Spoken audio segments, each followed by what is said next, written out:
Welcome to our channel. Today we how to subscribe to Let's Encrypt Auto Renew Monitoring Alerts easy tutorial step by step clearly.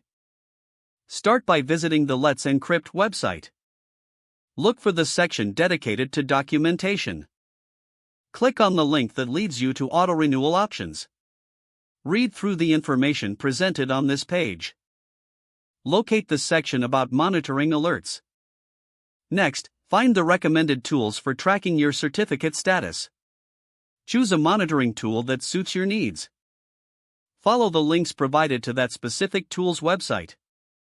Once on the monitoring tools site, look for the registration or login option. If you don't have an account, create one by providing the necessary details. After logging in, navigate to the section for adding new alerts. Enter your domain name in the specified field. Select the alert options that you prefer.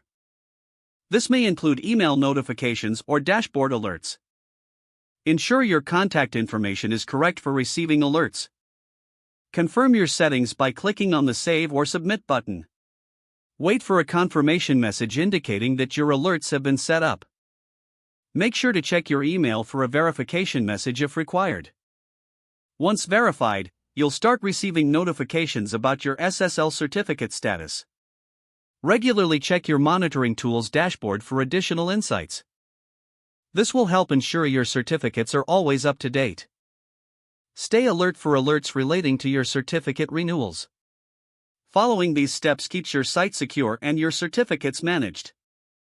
If the page does not load, refresh the browser or try again in a private or incognito window. Make sure you are using the correct email address, then retype it carefully to avoid small typos. If your password is not accepted, use the reset option and create a new strong password you can remember. Check your spam folder for verification or security emails, then complete any requested confirmation steps. Enable two-factor authentication if available to improve account security and reduce unauthorized access risk. Don't forget to like this video and subscribe to our channel for more step-by-step tech guides.